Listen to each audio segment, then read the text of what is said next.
This is episode number 87 of the Homeowner Show. Whether you're DIY or looking to hire, we're here to help you find the best information and options for you and your home. My name is Kevin Hackett, and here with me is Craig Williams. Hello. Welcome to the Homeowner Show, where Kevin still hasn't changed the intro because we're not together. I mean, what am I supposed to say? Like, We're together in spirit because it's just not manly enough. And across the internet is Craig Williams.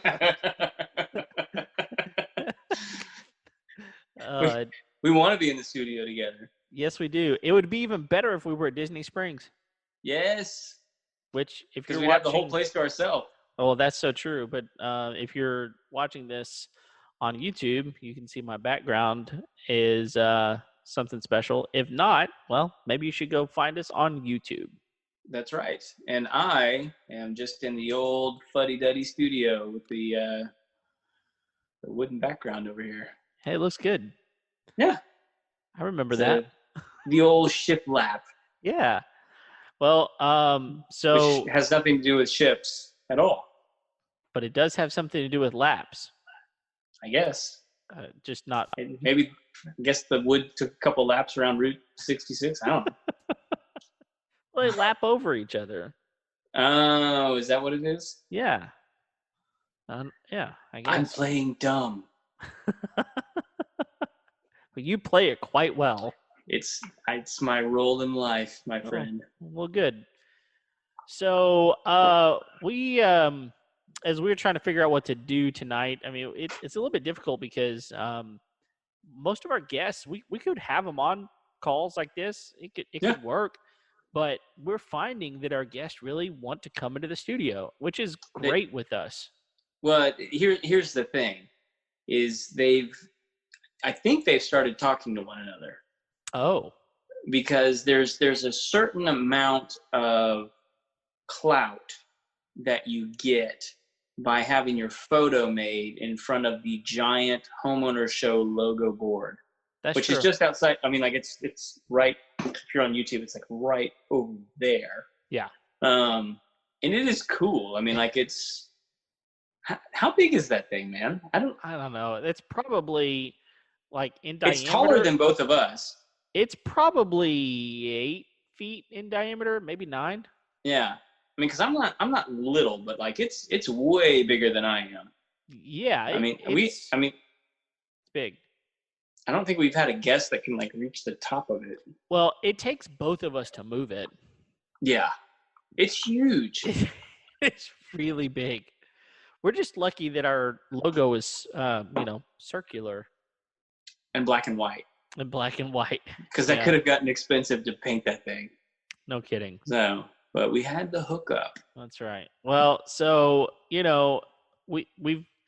we've had some guests that said, hey, can we push? Because we just really want to be on, they want to come to the studio. Absolutely. They want the full Homeowner Show experience. And we want to make sure that if they want that, that's what they get. Yeah. And I'm not going to lie. I kind of want to be in the studio too. But it sounds like the viability of that happening is going to be happening maybe sooner than later. So. Yeah, I mean, Texas, basically, what is it, the 1st? Is that? May 30th. So, not May, April 30th. April 30th. So, Friday for us. Friday, yeah. So, by the time this show airs, which is my anniversary, by the way. So, no. Happy anniversary, Brady. No, this will air before that happens. Right. When this airs, it will be my anniversary. Oh.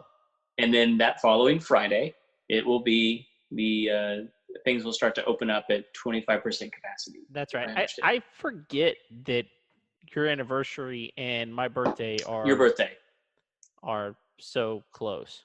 Which, by the way, if you're a fan of the Homeowner Show and you haven't sent Kevin a happy birthday notice yet, you should do that in the most awkward way possible.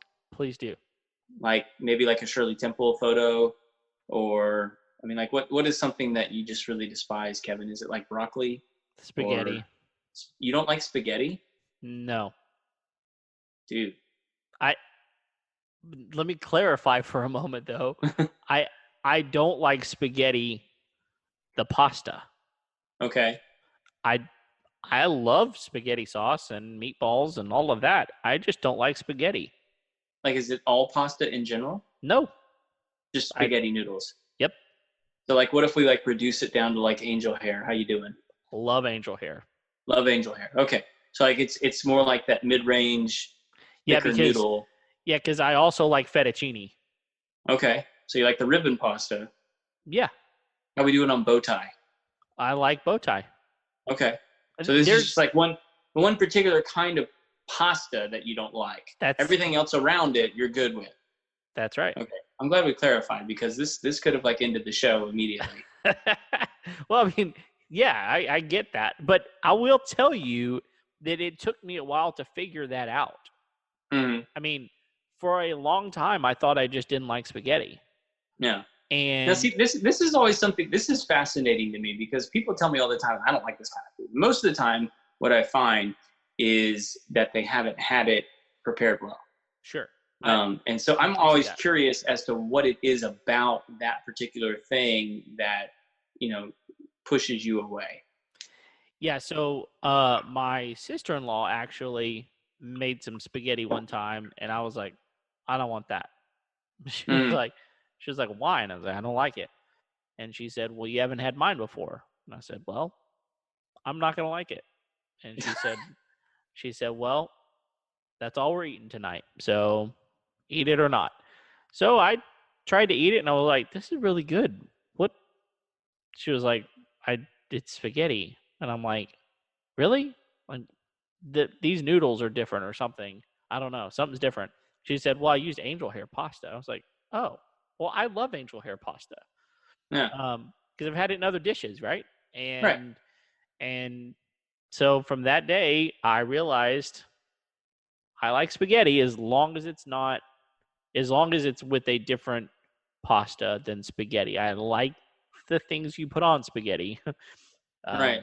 So yeah, Well, yeah. And so like what I'm asking is because like angel hair is, I mean, like it's the same exact ingredients as like it's a, regular pasta. it's a So like, different diameter.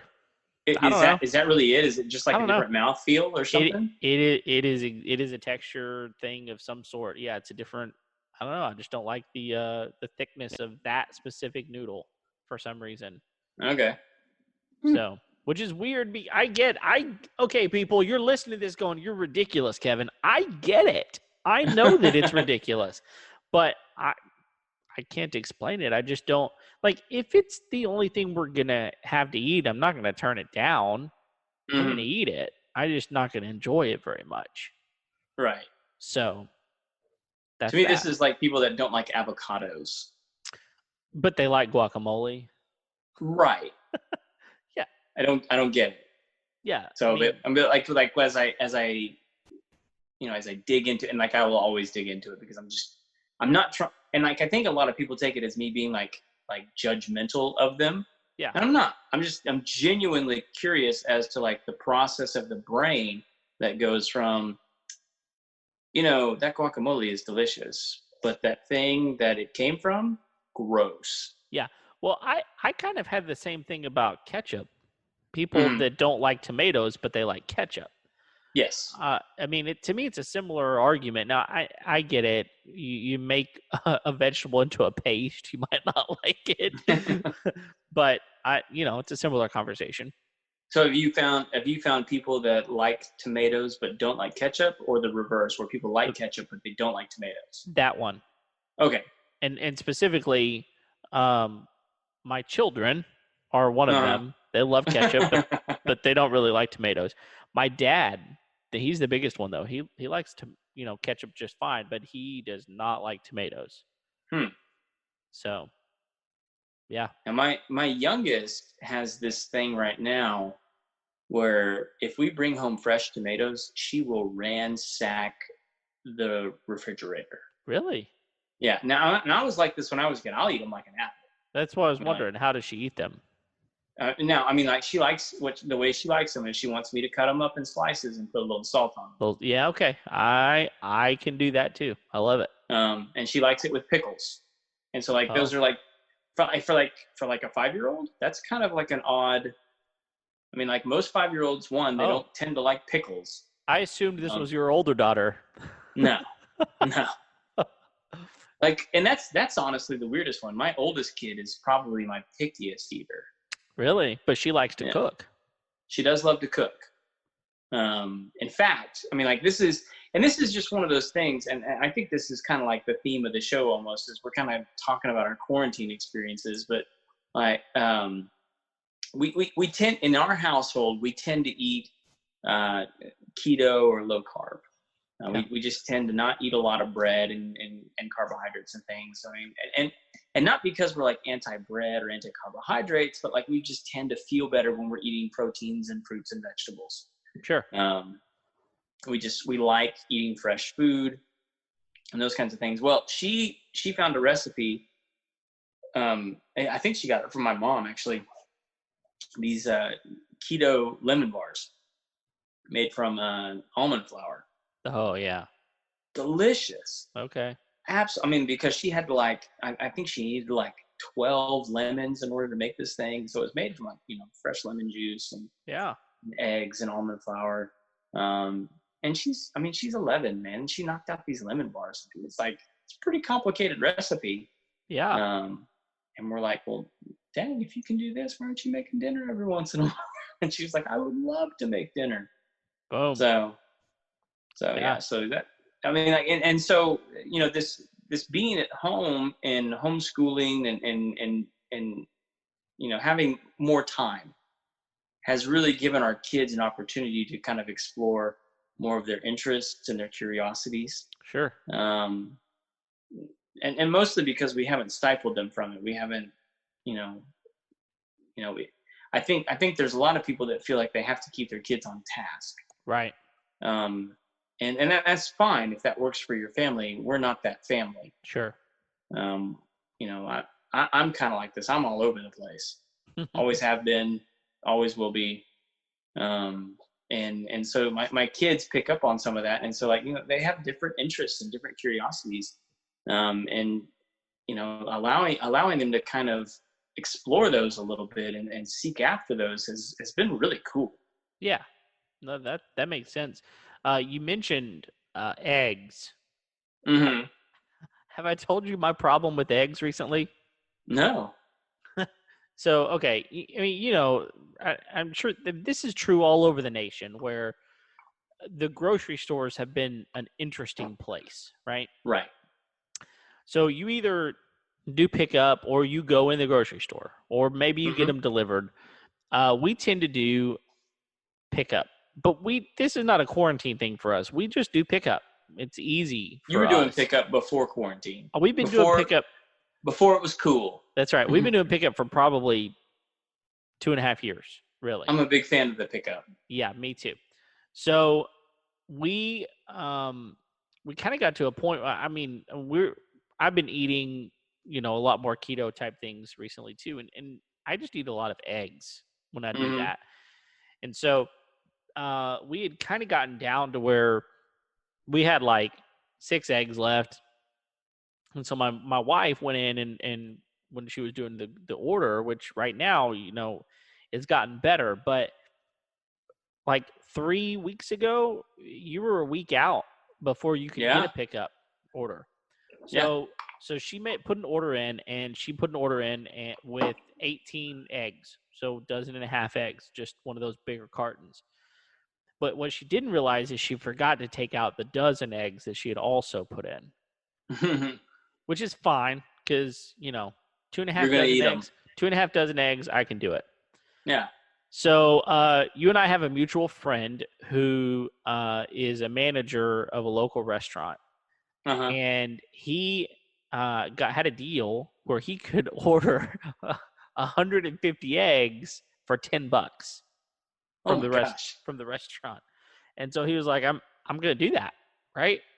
So Right. he told his cook, when you put in the order, go ahead and put in an extra 150 and we'll buy them. So his wife starts texting friends and said, "Hey, we're going to have all these eggs. Would you take some from us?" So I'd already told her, "Yeah, we'll take some." This is before my wife had put in this order.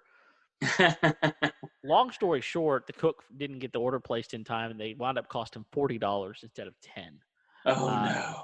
so, but we'd already committed, and like I'd already told her, listen, we'll take some of these off your hand, and we even told her, listen, we'll pay for the eggs. It's not that Right. big of a deal.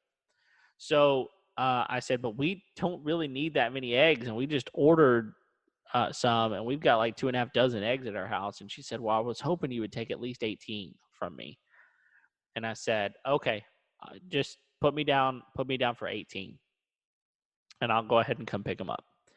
So now, instead of 2.5 dozen eggs, we have 4 dozen eggs at my house. Nice. So then, Quiche for dinner, my friend. that's right.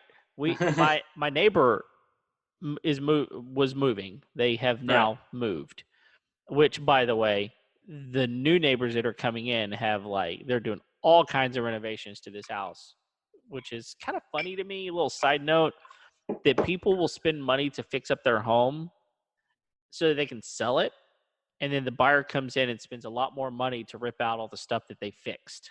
That they Right? just fixed. Yeah. Yeah, it's like this stupid thing. Like, people, why don't you just put in a $20,000, Seems like y'all could have talked beforehand. right? Put in a $20,000 renovation fee and just leave it at that. Anyway, so the day they were moving out, they rang the doorbell. We go to the door and they said, "Hey, by the way, we've got some stuff from our fridge, and we're not gonna move. So we'd like to just give it to you." Okay, fine. I mean, there was like a whole thing of sliced cheese and some butter and some other things.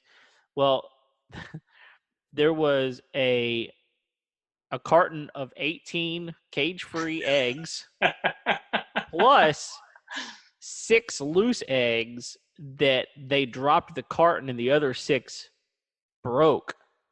So we have 2 dozen eggs that they gave us. We now, Craig, count it. We now have 6 dozen eggs at my house.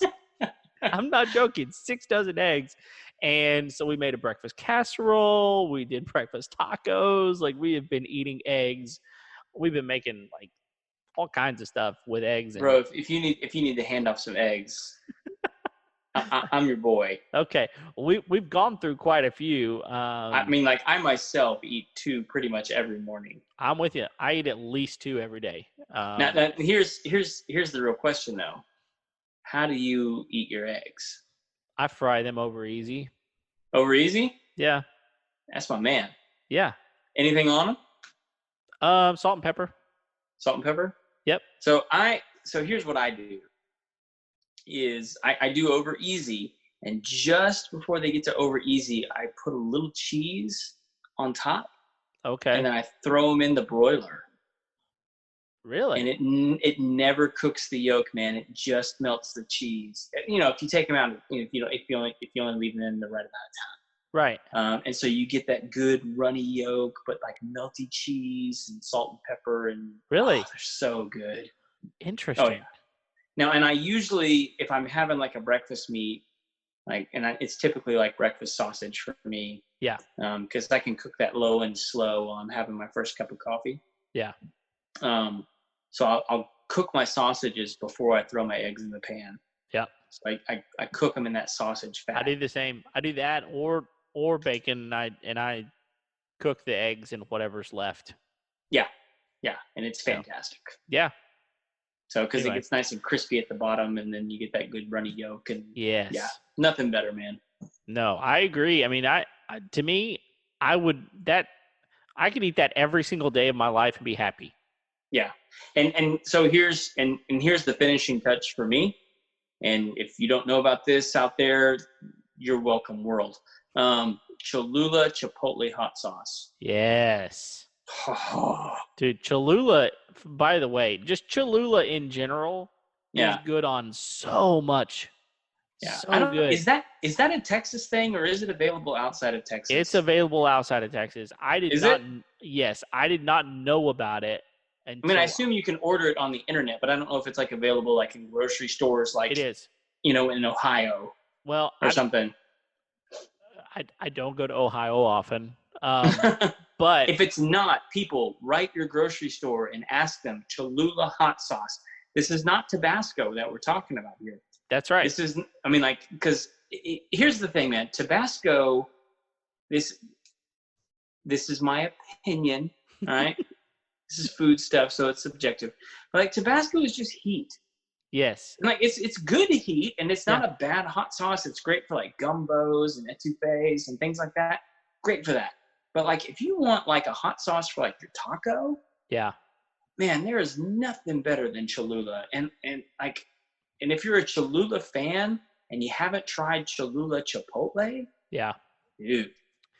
Yeah, I'm 100% on board with you with this. I learned about Cholula in Colorado, so I wasn't even in Texas. I was on a backpacking trip with some other people, and our guide pulls out a bottle of Cholula, and he was putting it on his food, and I was like, "What is that?" And he said, "Oh, I don't go backpacking without this." And he said, I put this on everything at home. I'm not going backpacking without it." And I said, "I've never heard of this stuff." He said, "Dude, you got to have it." We were having spam for breakfast, okay? Which, Yes. by the way, I like fried spam. I'll just put it out there. Prepared correctly, there's nothing wrong with the occasional spam. I I think So so. Like, it's not something I'm gonna have every day, but you know which what? but by the way, shout out to our friends Bruce and Connie Hmm. with the Tonga toast, because apparently that is the appropriate way to have the Tonga toast over at the Polynesian is with a little slice of fried spam on top. Yeah, they just talked about So, it in their latest episode with Mark Daniel. and when this episode comes out, because I know this because I was getting ready to do our Throwback Thursday episode, it will have been 1 year since they've been on the episode Really? today. Oh, Yes. interesting. Okay. Well, So, that was a fun episode. howdy, Bruce and Connie. Hey, hey. So anyway, we just sprinkled some Cholula on that spam. Oh man, it was good.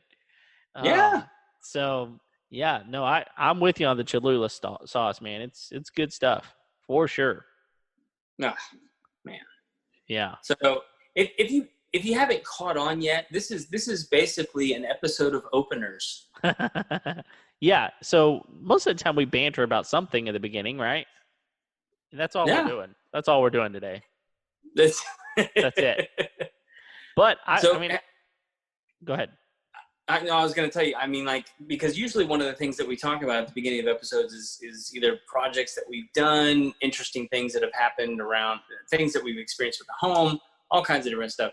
And I'll tell you one of the things I finally got my propane pool heater to work properly. We talked about that a couple of weeks ago, right? Yeah, I mean, it's been a lot of adjustments and finagling and all this kind of stuff, and I finally found the sweet spot. Now, once I found the sweet spot, a leak sprung up, and so I've got to deal with the leak. But so basically, because our pool is under a roof in what we call the party barn, it's difficult to heat it. If you haven't listened to any previous episodes, you may not be aware of that. But it's interesting issues again with my home. So the initial volley to try and get the temp up in the pool was to install a solar heater, which is basically thin black plastic tubing up on a series of black plastic tubing up on the roof that is pumped up from the pool pump onto the roof and then pumped back down through the return. And the theory is that the sun will heat up that black tubing and heat up the water because of that, and then heat the pool, and it does. But like right now, Texas is being Texas. It can get down in the 40s and 50s at night until we hit full summer. And so like the pool has the, obviously because of the temperatures, the water temperature can drop pretty significantly. Right. So with the quarantine on, we wanted the kids to be able to swim. So we were looking for some other options to heat up the pool. So we found this propane battery powered water heater. And what I really wanted to do is to find a way to run the water through the water heater as well as the solar heater at the same time, and sort of double my efforts in heating the pool. And I finally found like that perfect mix of pressure because you have to have a certain amount of water pressure going towards that battery powered water heater in order for it to activate and light the propane. Okay. Otherwise, it can, because if it's not pushing enough water through, it'll actually overheat, and it has a smart sensor that'll shut it off, which thank goodness it does.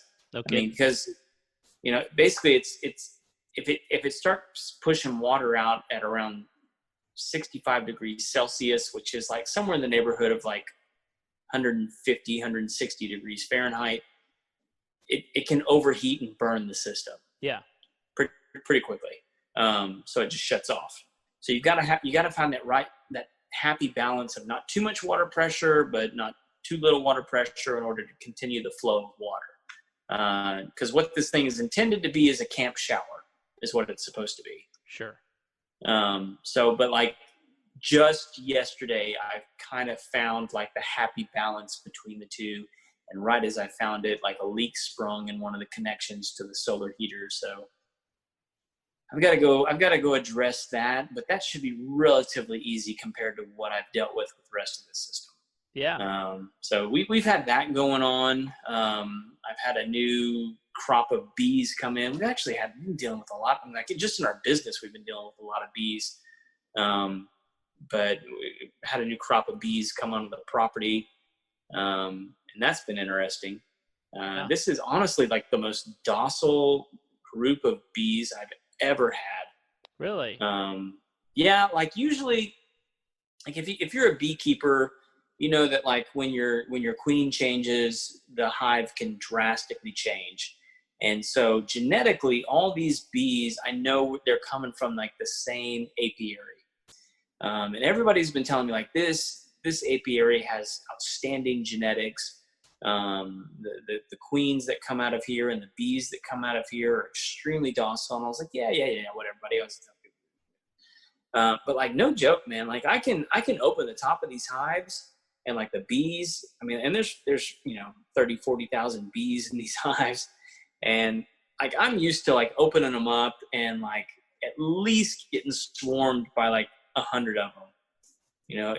50 to 100 bees coming up and getting in my business, getting in my mask, giving me all the warning signals like, hey, we don't like what you're doing. But like these, I can open up and like nobody bothers me. Really? It's the weirdest thing. I still go out in my suit because I'm not going to get stung in the moneymaker, but again for like 10th time. but yeah, so like just extremely docile and like just very low key, but like very productive. Okay. Very productive. And they with them, there's been some unique challenges already, but all in all, really, really good experience. And I got them. I mean, I don't know how far back it is, but like I bought all these bees from Julie, and I think that was like episode 6 or something like that. Way early. Way early. Anyway, Winding Creek Apiary. If anybody has any questions, Julie over there is fantastic. Loves answering questions. She does like a free breakfast on Saturdays for like beekeepers. She had me out one time to speak about my particular method of beekeeping because it's a little bit different than other people's. Sure. Little out there, but really, really cool. If anybody's interested, flow hives. That's my method. Yeah. I do traditional as well, but I love flow hives. Simple, man. They're so simple. Oh my gosh. Yes. Like when I show guys who have been doing beekeeping for a long time one of my flow hives, like their experiences, and you and I actually have a mutual friend, Drew, and he does all traditional. And he's pretty good at it, and he's actually way braver than I am. I mean, he goes out there without a suit and opens his up all the time, and I'm just like, nuts. Can't do it. Yeah. But anyway, so the amount of time it takes him to collect honey versus the amount of time it takes me to collect honey, I'm done in 45 minutes. Yeah. I mean, like for him to do like one hive, I imagine it takes him 3 to 4 hours. Man. And I think he's got 20 hives. Goodness. So that can take a while. Sure. I mean, that's a pretty big, I mean, like if you batched it, you could probably knock it out in a weekend. just That's because you're out there already, you've got the equipment and all that kind of stuff. But I mean, like you're still looking at like a full 12-hour day a to lot of get. work. It's a lot of work. I mean, like the returns are good. I mean, goodness, we bought I think it was a 4-pound jar of honey the other day, and it was $40. Wow. Now, I mean, like it's a lot of honey, Yeah. but still, I mean, like that's That's not bad. I mean, that's a good return. yeah. So, okay. And if you, I mean, like if you got 20 hives, my expectation is that you ought to be pulling at least 70 to 80 pounds of honey out of each of those hives. Wow. That, That's a that's, I bunch. mean, that's what I expect. Yeah. That's a really good return. I mean, Yeah. it doesn't take long to pay for your bees and get a lot more at No, that but I point. mean, like, I think a lot of people, if you watch any videos online, I mean, and there's a lot of bee videos on YouTube, but like if you see somebody pull like a frame of comb out of a hive, it doesn't look that heavy. Hmm. Those things are incredibly heavy. I mean, like that one frame, I'm guessing that one frame probably weighs 7 to 8 pounds. Wow. And so like it's difficult to like fathom that amount of honey can be in that small of amount of space. Sure. Yeah. So Well, I am not a beekeeper. Um, I let other people like you keep the bees, and then I will purchase the honey hmm from a local beekeeper because you I mean there's varying theories about how far radius you should get honey from, but they carry a lot of helpful Oh, qualities absolutely. in them. But I mean, you're close. You live close enough to me that your bees are probably good for me. Oh yeah. I mean, because you're within what, like 3 to 4 miles. Probably, yeah. It's close. Yeah. I mean, I think at some point in time, I mean, like this is just, I mean, again, this is just an opinion, but like bees are like a super easy thing to get involved with. I mean, like they're not cheap by any stretch of the imagination. But when you think about like most people who live in a neighborhood, if you want to have a farm to table experience with your food, bees are a really easy way to get that kind of experience for you and your family. Yeah. Because I mean, like most people live in a neighborhood, so they can't have goats, and a lot of HOAs are cracking down on chickens. Honestly, chickens are probably the easiest ones to do if your HOA allows it. I mean, like because I mean, like, you'll depending on how many chickens you have, if they're healthy, you'll get an egg a day. Yeah. And so it's a good uh, it's a good relationship for your family to sort of experience that whole food process and the farming process without having to have a whole lot of land. But like if your HOA is has gotten pretty serious, most of them won't bat an eye when it comes to bees, mostly because the government wants to encourage people to keep bees. Yeah. Like they're very much proactive and you can this is something I found out not too long ago. I mean, like you can go into downtown Houston, and I have a whole spiel I can do on bees in downtown areas in metropolitan cities. They're actually just real quick. You can go find the research yourself, but like bees are actually way healthier in metropolitan cities than they are out in the country. And Really? I actually have a whole theory on this. There's not any science behind it. I haven't done like any research, but like there's a lot of people talking about it. Like it's a really interesting thing that's going on. A lot of restaurants and hotels have started keeping bees up on the roof of their high rise. And a lot of people were like, well, that's a really bad idea with all the smog and the pollution and all these, the bees are going to die. And come to find out, they're way healthier than they are living out in the country. Wow. That's So, bizarre. and there's probably good reasons for that I'm not going to go into now. But anyway, like in downtown Houston, if you go, I want to say it's the Hilton. It's whatever hotel it is that has the Texas shaped pool. Yeah. That's by the George R. Brown Convention Center. Right. that parking garage actually houses, I think, 6 hives of bees Wow.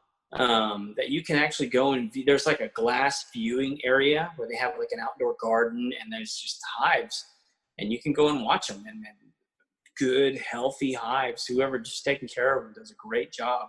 Yeah. Um, and so like this is kind of becoming a thing where people can sort of experience that aspect of farm to table from their home, with bees. And it's like once you have them, if you do a little bit of research and you're a little meticulous, you can actually keep them in your home and have them survive for generations, and have that kind of farm to table experience without having to actually have a farm. Because you can't have a goat, you can't have cows, you can't raise a pig or whatever in most neighborhoods. But most Right. neighborhoods let you have bees. Interesting. Hmm. So, Well, like I said, it's just not my thing. Some things aren't my thing. And you know what one of those things is, Craig? hmm. Plumbing. Plumbing is not one of my things. I would much rather call our friend Paul the plumber because that guy knows what he is doing. And if you need some plumbing, you need to call him. I mean, he's going to get to you quick. It's super easy to book him. And I mean, don't worry about that kind of thing because at the end of the day, a bad plumbing job is going to cause so many problems in your house. Absolutely, man. And you can reach Paul at 832-521-3252. And you can actually book them online. You can book them on Facebook. And when I was talking to Paul the other day, one of the things that they're working with right now, and this is something that they developed specifically because of what's going on with COVID, is these virtual assessments of what your problem is. Is they're willing to get online either through FaceTime or Zoom or whatever it is, and even just send pictures in, and they can virtually assess the problem, send you a quote, and let you know what's going on and how they can help fix the problem. So cool. Man, I'm telling you, that's so helpful on so many levels because like again, one of the biggest problems with plumbing jobs is depending on what your plumbing job is. I mean, these guys come with their truck and they got a lot of stuff on their truck. Don't get me wrong. Right. But I mean, if they get there and you have some weird fitting or some crazy thing happen in your house, and let me just tell you, you probably do because every builder is different. And if your house is as old as mine built in 75, um, goodness, so many people have come through this place and they've done their own job, and who knows what's happened. And, they may have had, Joe the plumber come in and did a horrible job. But Paul can get on the phone, talk with what's going on, see what's happening, make sure he has the right parts on his truck whenever he shows up at your house. And that experience changes everything. Yeah. So, Yeah, and I've personally referred him out several times, and he's always taking. I mean, like to customers of mine, yeah, and he's taking care of them every time. So great. we have no qualms about referring Paul out here on the Homeowner Show. So if Right. you're in the greater Houston area and need a plumber, give Paul a plumber the call. When you call the office, you'll talk to the lovely Deborah, and she'll get you all set up. Exactly. However, there's another thing that I've done recently that I'm not about to try to tackle, Oh yeah. and that is trees. Oh, that's right. Did you Man, did you finally find somebody to deal with your tree issue? yeah, I don't know if I told you. Samir came and did it. Oh, so, Yes, okay. So, Samir from Greenscape Solutions. I mean, that had to be like episode like 2 yeah. or 3. It, it was one of our very earliest episodes. Back whenever we were recording out of your living room. Yeah, Um, yeah. So he really loves doing landscapes. He loves doing outdoor kitchens, those sorts of things. But he does, I mean, if it is yard related, he does it. I mean, he'll come in and clear land if he has to. He does whatever he yeah, needs to. But I called him because I had gotten a quote. What I needed done is I had a big tree in my backyard is an oak, and it died. I don't know. It got a disease and died. It thankfully is just kind of a one of those deals where it was only that tree because it was kind of in a cluster of 3 trees. That Hmm. whatever disease it was only affected that one tree, hopefully, um, and it died. So I was gonna have to take this tree down, and on top of that, I had a couple of other limbs that needed to come down that were hanging over my house. And someone like Craig will tell you limbs hanging over your house is bad, not Yep. just because if a storm comes through, they might fall through your roof, which is definitely a possibility. But bugs like to live in trees and jump onto your roof. And if they go onto your roof, they're probably coming to your house, right? Man, not just bugs, squirrels. Oh my gosh, I hate squirrels. Hate them. Like, they Yeah. may be cute and potentially cuddly for some of you people out there, but they're a nuisance, is what they are. Man, let me tell you the running slogan in our business when it comes to squirrels. Please do. They're rats with better PR. I have no doubt that's the truth. I mean, first of all, they're gross. Second of all, they're everywhere. Yeah. Everywhere. And I've not experienced this firsthand, but I've heard that they don't taste too bad. You know what? I've been told that as well. I lived in Arkansas for a while, and people have said they've eaten it, and it's not bad.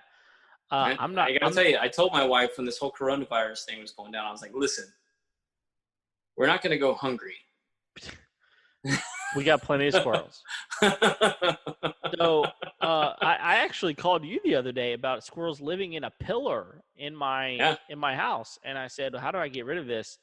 And you sent me an Amazon listing for a BB gun, which I got. By the way, did I tell you this? I bought one. Did you get it?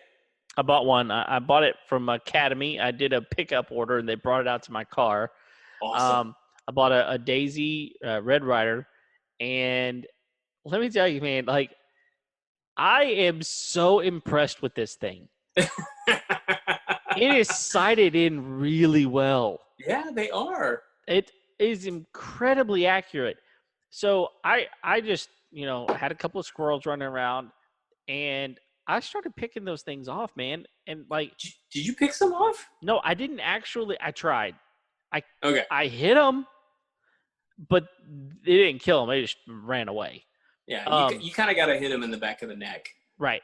I haven't killed one yet, but they jump up in the air like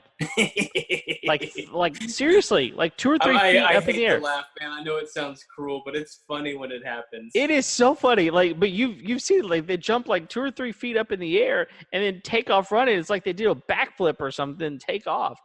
And but I have yet to miss one. I'm not okay. I'm not a horrible shot. I'll say that. Right. I'm not nowhere near a marksman. Mm. My brother-in-law, you may remember him, James Taylor, from an episode way earlier, as well. We did a I guess Guns in the Home episode. Guns in the Home episode. That's exactly what it was. But he's a marksman. But anyway, so I got one of those things. It's awesome. So they're like $25, right? Yeah, and they hold 300 rounds of BBs in them. So anyway, it's a pretty cool. So like, I mean, like a lot of people know this by now if they've listened. Like, I have a pest control business, and so like the cost between a Red Ryder BB gun and hiring me, I guess no question. Right, and it's a lot more fun. It is a lot more fun. Yeah. The thing that I'm waiting is for like a neighbor to come out and be like, "What are you doing with a rifle?" Yeah. I'm pointing it across the street. You're welcome. Sorry, Yeah. But anyway, the rabid squirrel, sir. Go back inside. Exactly. So anyway, I had these limbs hanging over my house, and so I had gotten a quote to get the tree down and to get like 3 limbs removed. and I don't mind telling you how much it was. It was $1,200 to get That's not bad. that. No, it wasn't bad at all. And I was going to have to then hire a guy to come out and grind the stumps. I had basically it would be the stump from the oak. Plus, I had taken out. This is another big project that I did. I took out about a little more than half of a massive flower bed that I had in the backyard. I say it's a flower bed. It was more than that. Had two big, massive sago palms in it. And a sago palm, if you don't know what a sago palm is, imagine a palm tree that's short and stumpy. That's what a sago palm is. But they normally just kind of grow up and out, right? Well, this one had like 4 or 5 offshoots on it, and it was crazy. It was going everywhere, and so I cut them down. I took it all out, made this flower bed a lot smaller, and I was gonna have to hire someone to come in and get those stumps out, all that kind of stuff. Samir comes in with Greenscapes. He says, "I'll do all of that. I'll take out the stumps, and I'll sod it for 1,100." I can't beat that. So, man, I've been doing that when the tree fell down. I got everything done. So, man, there's so many more projects that we could talk about, but man, we're gonna have to wrap this up, dude. There's only so much we can handle in one episode. I mean, we're gonna have to do a follow up to this one. Absolutely, because I've got. You and I are both. I mean, like when we have time, it's not like we're sitting there binging Netflix. No, we're working. Yeah, we got stuff that we're doing. We got projects that we're on, and you and I have both been on. And like I was showing you one tonight that we didn't even talk about. So yeah, I mean, like, if you guys have some ongoing projects, we want to hear about them. Send us some pictures. Send us some photos. We'd love to feature you on our Facebook page, on our Instagram page, I guess on our Twitter page. Oh, that's funny. We'll put you up there. That's right. That's right. Well, listen. Hey, we will put you up on Facebook, on Instagram, whatever it takes. But we're just glad that you hung with us. Thanks for downloading this episode. We're gonna follow up because we got more projects that we did, and we've got more to talk about. But until then, we'll see you next time.